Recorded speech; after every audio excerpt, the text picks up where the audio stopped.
Many parents who are staying out of India, they want their children to study their medical education from the medical colleges in India.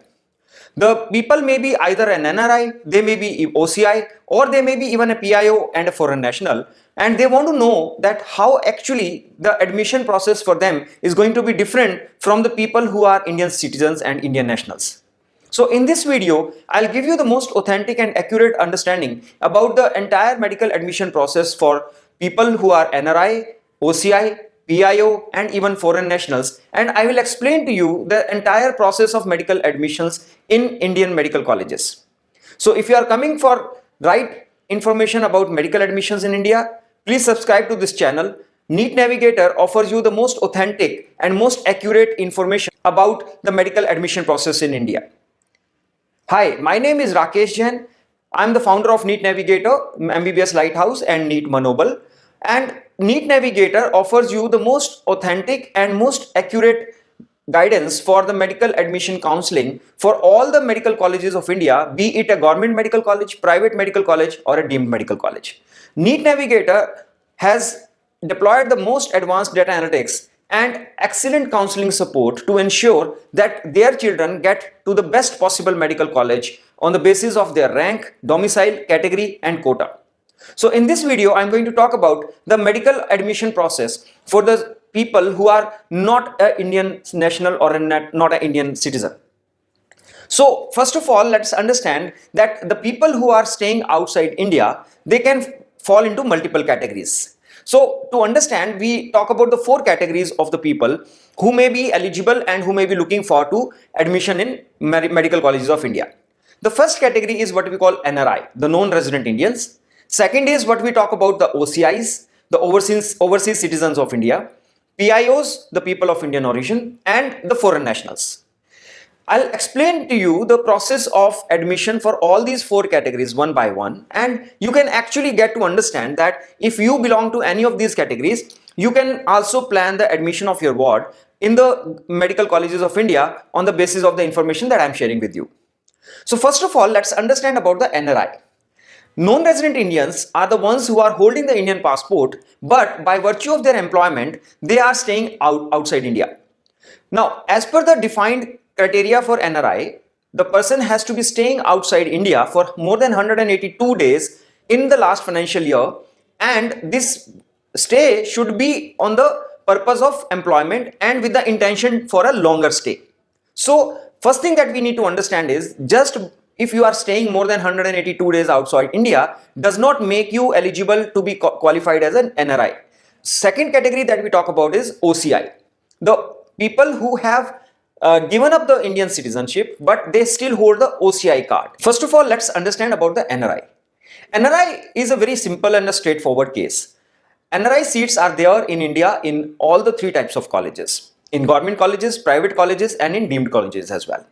Now, when we talk about NRI, there are two categories as far as the NRI part is concerned. One is the NRI himself and second is NRI sponsorship.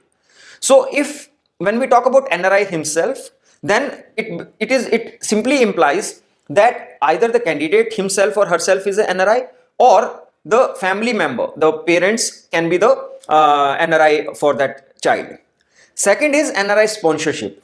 The NRI sponsorship is where we talk about your blood relatives sponsoring your education as a guardian for admission in medical colleges of India. As far as the deemed universities are concerned, the rules are very, very straight that you have to apply for NRI category seats in MCC counselling, and that entails a process wherein you have to submit some proof of your being an NRI and sponsorship certificates, and then you become eligible to apply for the NRI seats in the deemed medical universities. However, when we talk about the seats in the government medical colleges and private medical colleges, the NRI provisions are to be executed through the state counselings. Now, when we talk about the state admission counselings, the rules and regulation regarding the NRIs are little different.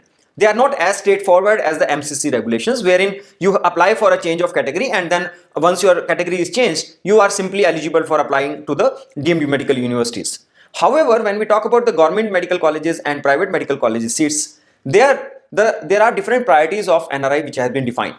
And those priorities are on the basis of first of all, the relationship with the sponsor, and second is in terms of the domicile of the candidate. So you have to understand that each state will have their own rules and regulation in terms of prioritizing the NRIs. So if you are looking for admissions in government and private medical colleges, then you will have to participate into the respective state medical admission counseling to get admission on a NRI seat. Now talking about the OCI, it is a little tricky part. Why it is tricky is because on the 4th of March 2021, Government of India, Ministry of Home Affairs, they issued a notification wherein they actually said that OCI card holders will not be considered as Indian nationals.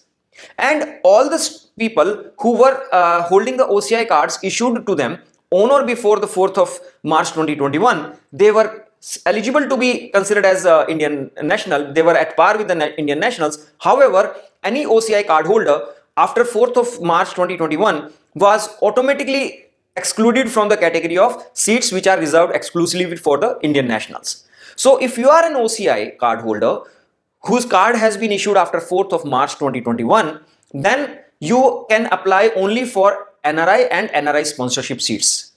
You will not be able to compete for the seats exclusively reserved for Indian nationals. Now, one thing that is important to understand is that when we talk about NRI and OCI, NRI wards can still apply for the normal seats which are available for Indian nationals. So that's the difference between NRI and OCI. OCI no longer can hold the Indian seats if their OCI card is issued after 4th of March 2021. Another category that comes in is the PIO and the foreign nationals. Now, why I'm considering a PIO and a foreign national together as is because they don't hold any special privilege.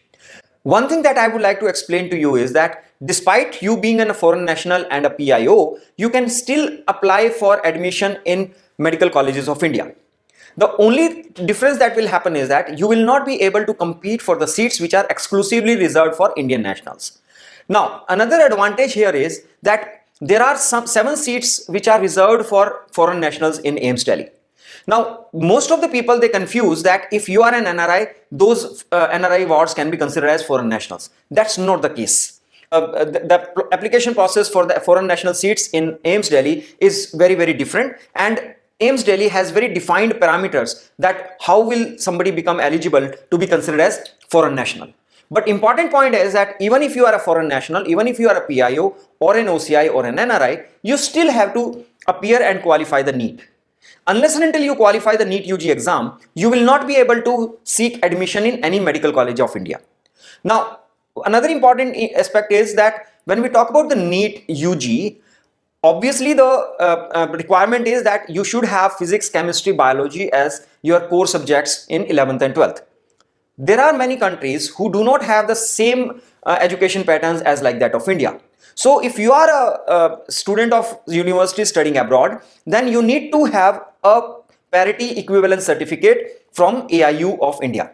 Once you will apply for that AIU certificate, your academic qualification will be evaluated for the parity with the Indian education system, and once your parity is established, you will issue a equivalent certificate which will take care of your academic requirements as far as the physics, chemistry, biology part is concerned. One more thing that I would like to highlight here is that even for the NRI and NRI seats, there is no discretion of any medical college in the admission process. The process is very, very transparently only through the centralized online counseling process. No college can have any discretion as far as allotment of any seat for NRI or OCI or foreign nationalists is concerned. So if you are looking for medical admissions in India, you definitely have a great opportunity, and if you are needing any help in this entire process of medical admissions, you can contact NEET Navigator for the most authentic and accurate guidance on the entire medical admission process. If you like this information, please click like on this video, and also you can share this video in your social circles so that more and more students can get the most authentic information about medical admission process in India.